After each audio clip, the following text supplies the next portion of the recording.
Halo sahabat sehat, senang sekali hari ini saya bisa berjumpa bersama semua di Karyadi Podcast. Bersama saya Audi, saya yang akan membantu podcast hari ini.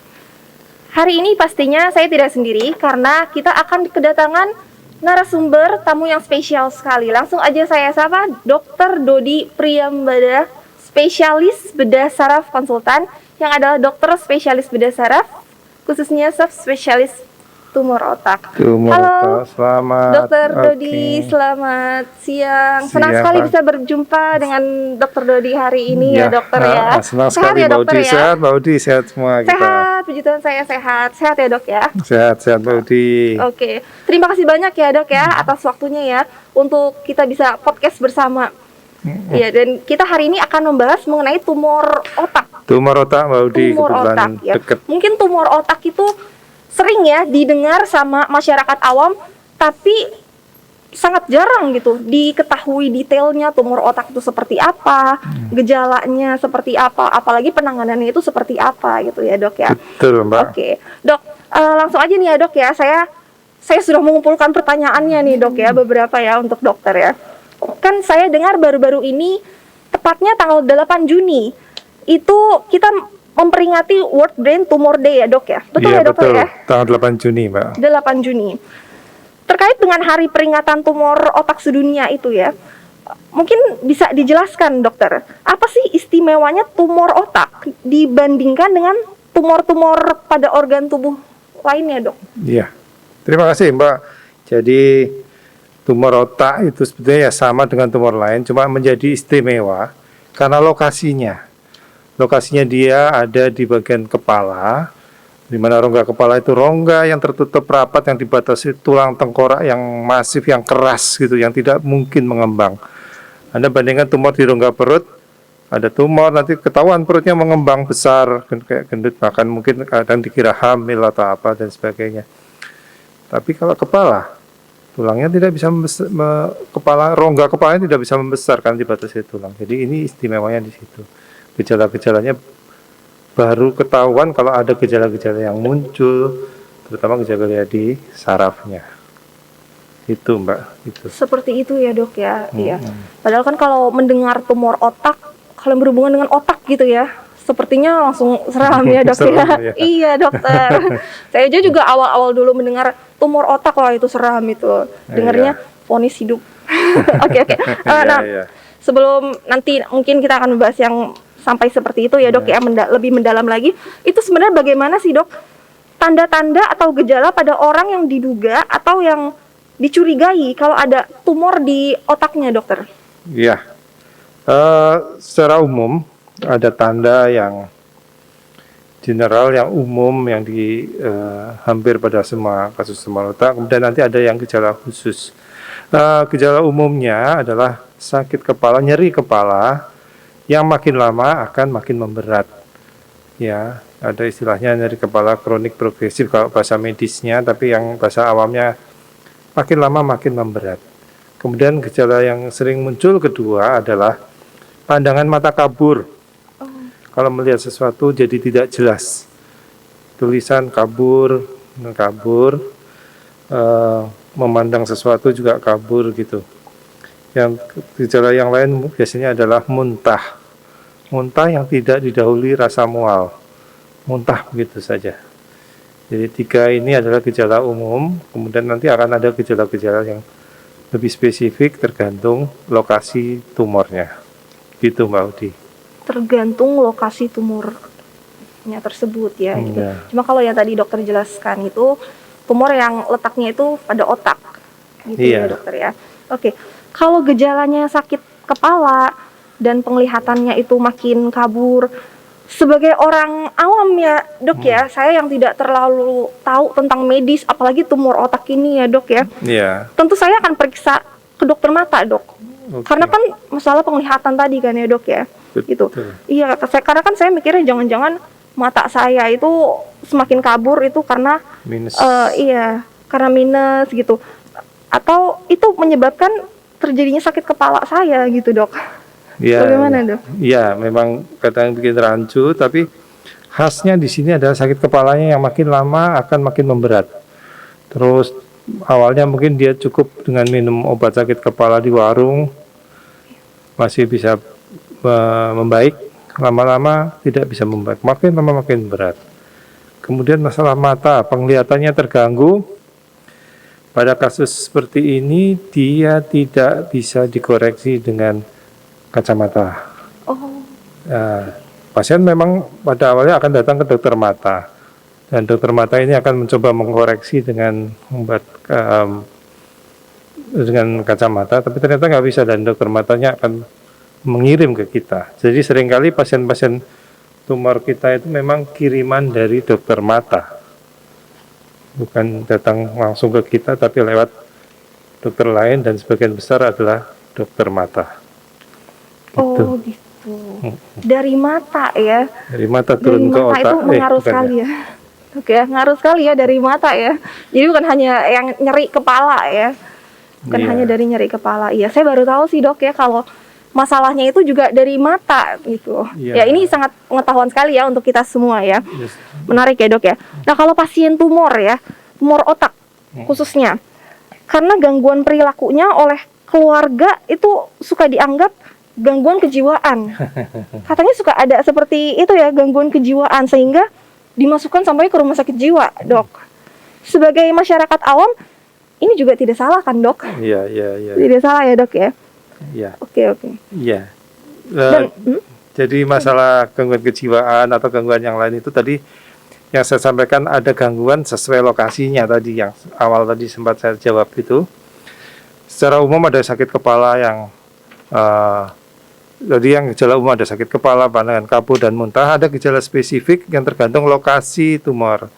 Lokasi di daerah tertentu, misalnya di daerah yang berpengaruh ke perilaku, maka akan gangguan perilaku. Tergantung lokasi yang tumornya ada di daerah yang pusat bicara, orangnya jadi nggak bisa bicara. Dari pusat pendengaran nggak bisa mendengar. Dari pusat gerak, jadi orangnya nggak bisa gerak, tangannya mungkin jadi lumpuh. Jadi otak itu yang biarpun kecil, dia fungsinya multifungsi itu, ada part-part kecil, bagian-bagian kecil yang mempunyai fungsi-fungsi spesifik. Jadi kalau ada tumor di lokasi-lokasi spesifik itu, maka ada gangguan-gangguan yang sesuai lokasi spesifik tadi. Gitu, Mbak. Begitu ya, dokter ya. Iya, ya menarik sih. Nah, terus sebelum kita membahas mengenai tumor otak ini juga ya, dok ya, saya sempat baca-baca juga gitu di beberapa artikel gitu ya, dok ya. Kalau tanda-tanda tumor otak itu juga bisa bikin orang kejang-kejang. Bahkan kejang-kejangnya itu sampai dikira kalau pasien tersebut itu mengalami epilepsi. Mungkin ya, dok ya. Bisa. Kalau tumor otak itu juga menyebabkan kejang-kejang. Mungkin bisa jelaskan, dok, tentang itu. Iya. Itu menarik, dok. Ya, tumor lokasinya yang ada di permukaan otak, terutama otak besar ya. Otak besar itu yang ada fungsi-fungsi untuk gerak itu, dia akan menimbulkan salah satunya kejang. Kalau ada di otak kecil, jadi otak itu ada otak bagian otak besar dan otak kecil biasanya tidak menimbulkan kejang, tapi otak besar bisa menimbulkan kejang. Jadi ya seperti tadi saya sampaikan, lokasinya di mana, merangsang apa, tergantung lokasi. Yang gejala-gejala spesifik, nanti gejala vokal namanya. Ya, yang gejala umum tadi sakit kepala, pandangan kabur, dan muntah. Ada gejala-gejala vokal atau gejala spesifik, gejala khusus, kejang lah tadi, macam-macam lah ya. Oh, salah satunya itu ya, dok ya. Iya. Oke. Iya. Lalu, dok, ini mungkin juga yang sangat banyak diketahuinya itu maksudnya yang menjadi pertanyaan ya, dan ini juga akan saya tanyakan ke Dokter Dodi ya. Apa sih bedanya tumor dengan kanker? Iya. Apakah bisa tumor itu berubah menjadi kanker? Menarik ini pertanyaannya ya. Saya juga sangat tidak paham. Jadi saya sangat butuh penjelasan dari dokter. Bagaimana, Iya. dok? Iya, sebenarnya tumor itu artinya benjolan, sesuatu daging tumbuh yang membesar yang tidak normal, benjolan yang tidak normal. Benjolan kalau yang normal ya bukan tumor namanya. Nah, benjolan tidak normal ini ada yang tumbuhnya tuh jina, ada yang tumbuhnya ganas. Tumbuh jina itu artinya dia tumbuhnya masih terlokalisir, tidak merusak jaringan sekitarnya, tidak menyebar kemana-mana. Kalau yang ganas itu tumbuhnya liar gitu, tumbuh kemana-mana lah ya, tumbuhnya liar, terus kemudian menyebar kemana-mana, merusak jaringan-jaringan yang lain, itu yang namanya kanker.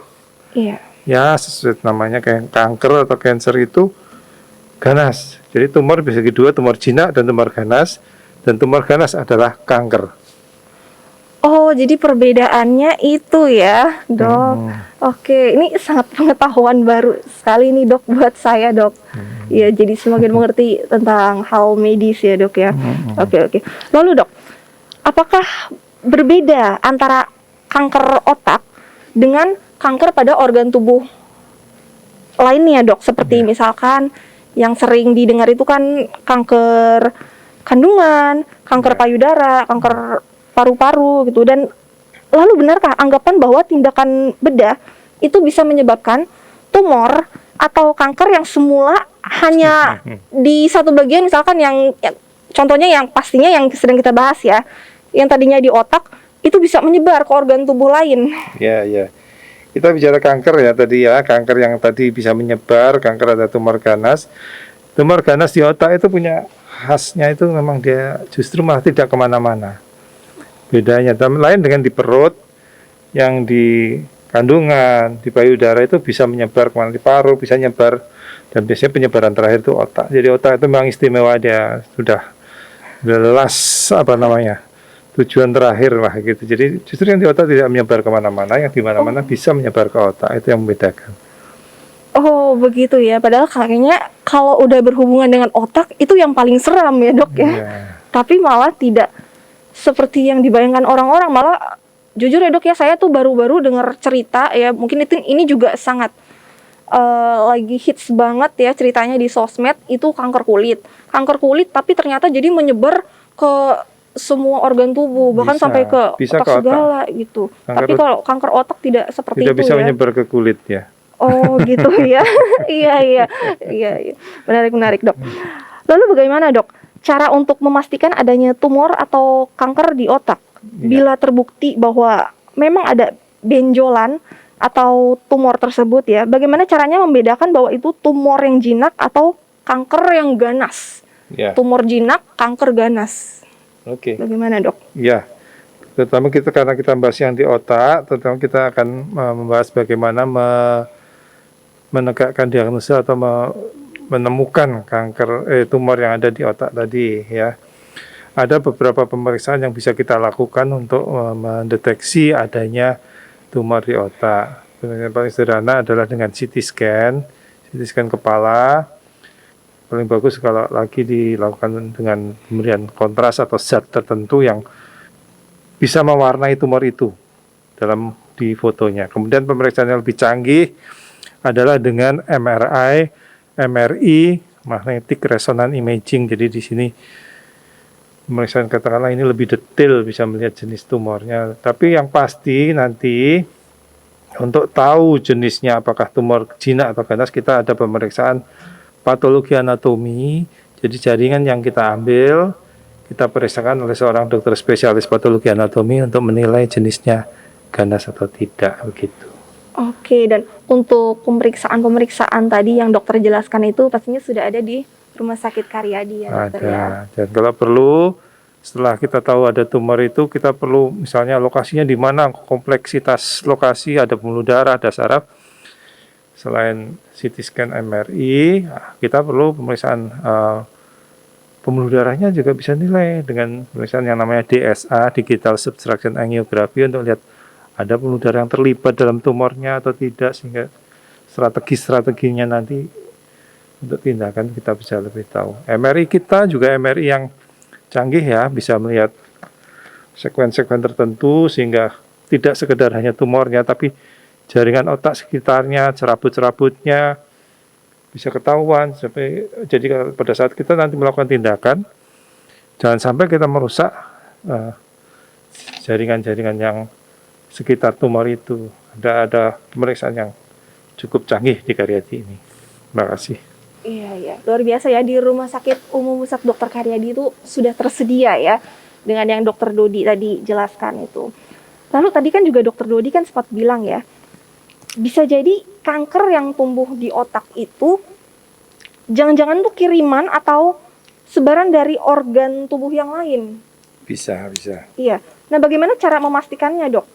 Dan penanganannya apakah agak beda atau bagaimana nih, Dok? Iya, dengan pemeriksaan yang kita lakukan bisa kita cari kalau kita ketemu tumor di otak itu kita awalnya setelah ada scan kita ada ilmunya lah gitu untuk melihat ini kemungkinan besar sebaran dari tempat lain atau asli dari otak itu sendiri. Dengan pemeriksaan MRI tadi kita bisa tahu. Kemudian kalau kita yakin bahwa itu sebaran dari tempat lain, dari kandungan atau dari payudara atau dari paru-paru atau dari perut atau dari mana aja, kulit misalnya, tetap sebetulnya upaya kita yang pertama adalah kita coba obati dengan yang dari luarnya itu, sumbernya dulu. Lalu kalau memang itu ternyata sudah sangat mengganggu di otak, baru kita lakukan pembedahan di otaknya. Tapi yang utama kita lakukan pengobatan yang di luar otak dulu.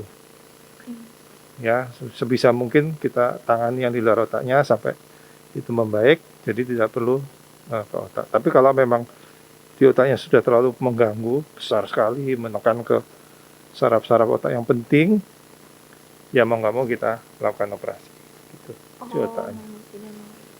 Kalau boleh tahu itu prosesnya kurang lebih berapa lama ya, Dok ya? Proses apanya? Sampai mengetahui untuk tindakannya gitu, tindakan solusinya di bedahnya itu biasanya prosesnya itu berapa lama, Dok? Proses Rata-rata operasi bedahnya maksudnya? proses berapa lama, misalkan dari seminggu dari proses pemeriksaan, misalkan seminggu proses pemeriksaan sudah kelihatan dan bisa melakukan bedah, itu biasanya berapa lama, Dok? Ya kita tentu tergantung tingkat emergensi pasien ya. Kalau memang dibutuhkan segera, kita lakukan segera beberapa kasus. Kalau bisa memang dalam waktu cepat, Dok. Iya, kalau memang dibutuhkan segera kan kita lakukan segera. SITO namanya emergensi. SITO, iya. Jadi makin tahu kata-kata kedokteran lagi nih. Iya. SITO itu segera tingkatnya. Segera ya. Ya tergantung tingkat kedaruratan yang dihadapi. Iya.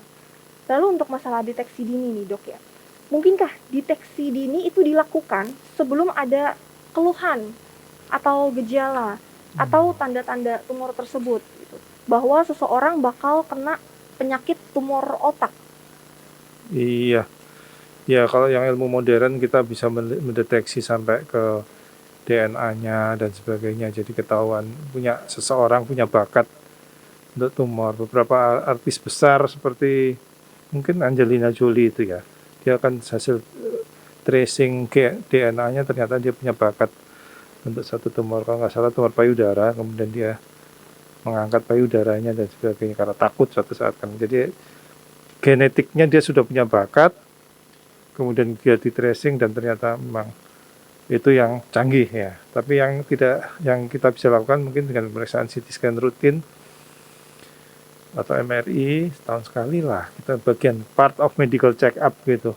Medical check up sementara ini kan baru yang kita sederhana, baru ya darah, kolesterol itu dan sebagainya. Tapi mungkin suatu saat kalau memang memungkinkan kita scan rutin setahun sekali untuk part of medical check up itu sebagai perluasan dari medical check up mungkin bisa untuk melihat ada tidaknya kelainan di otak. Oh, jadi dari medical check up tersebut ya, Dok ya. Nah, lalu kalau udah ngomong masalah medical check up dan tindakan gitu ya, yang pastinya ini juga yang jadi penasaran ya sama semuanya ya, bukan semua pasien aja, tapi kalangan awam juga, mengenai tindakan tumor otak. Itu bagaimana tuh, pastinya penasaran ya, dokter ya. Oke. Untuk tindakannya bagaimana tuh, Dok, kalau tumor otak? Tindakannya? Tapi mohon maaf nih ya, Dokter Dodi, untuk masalah tindakan, sepertinya kita akan bahas di sesi kedua mengenai tumor otak ini. Dan pastinya untuk mengenai masalah pembedahan atau tindakan lain-lainnya dari masalah tumor otak atau kanker otak ini, justru ini yang paling ditunggu-tunggu ya oleh para sahabat sehat Rumah Sakit Karyadi. Dan pastinya kita akan ketemu lagi di sesi kedua, itu yang pastinya paling ditunggu-tunggu mengenai tindakan tumor atau kanker otak. Sebelum saya pamit dari podcast hari ini, saya ingin mengingatkan kembali kepada seluruh sahabat sehat untuk tetap mematuhi protokol kesehatan 5M. Dan juga pastinya jangan lupa untuk follow sosial media Karyadi di Instagram, Facebook, dan lain-lain untuk info kesehatan dan juga pastinya untuk info-info dokter-dokter yang ada di Karyadi. Kami undur diri, saya Audi dan juga bersama Dr. Dodi Priyambada, spesialis bedah saraf konsultan. Karyadi, Bangga melayani. Sampai jumpa.